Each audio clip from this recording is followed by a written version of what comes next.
Good morning, everybody, and welcome back to The Walk. Today is Friday, December 1st, and today we are summing up what we have been talking about. We've talked about that shadow of death. We talked about Zebulun and Naphtali very, very closely. Now, keep in mind that Zebulun and Naphtali is referring to an area where it was heavily influenced by other cultures and things like that. So we've got to be very mindful of that. Sorry that my dog's barking. So we're going to review the three passages that we've looked at this week and tie it all up. And then on Sunday, we'll be in a new topic.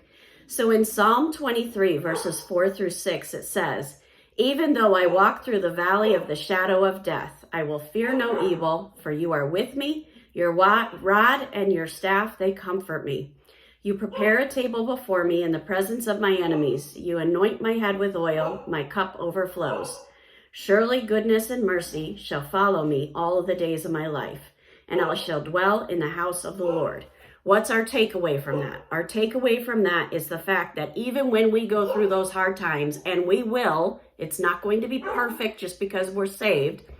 When we go through those hard times, the Lord is still with us. The Lord is still providing. And when we come through that, our faith muscle will be stronger. Our trust in the Lord will be stronger because He got us through it.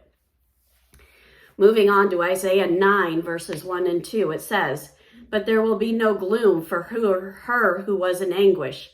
In the former time, he brought into contempt the land of Zebulun and the land of Naphtali." Why were they in contempt? Because they wandered away from the Lord.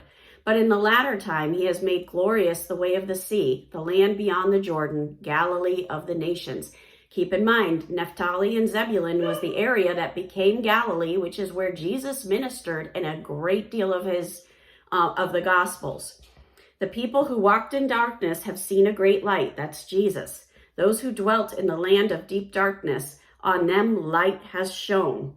And then we move to Matthew 4, verses 12 through 17. This is where that is quoted.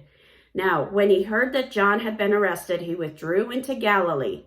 And leaving Nazareth, he went and lived in Capernaum by the sea, in the territory of Zebulun and Naphtali, so that what was spoken by the prophet Isaiah might be fulfilled. The land of Zebulun, the land of Naphtali, by the way of the sea, beyond the Jordan, Galilee of the Gentiles." So that was prophesied that Jesus would come out of that area.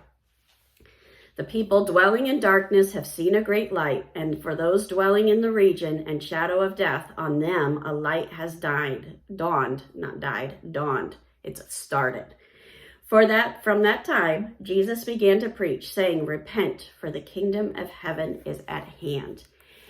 Here's the bottom line of all these passages. The bottom line is we're going to go through tough times, and it's up to us to decide whether or not we're going to have that slow fade and backslide into the culture that's around us, or keep that focus and keep driving into that deeper relationship with Christ. It's up to us to decide how it's going to go. And God's not going to take away our free will. We have the free will to choose which way it will go. We need to remember to keep our eyes focused on Jesus, keep our nose in that Bible, keep that prayer closet time. And it doesn't have to be a closet. It's a place where you can go uninterrupted and be in God's presence. Today is Friday, so I'm going to remind you there's no video tomorrow. I'll be back with you on Sunday. Have a wonderful day. God bless, and keep walking the walk.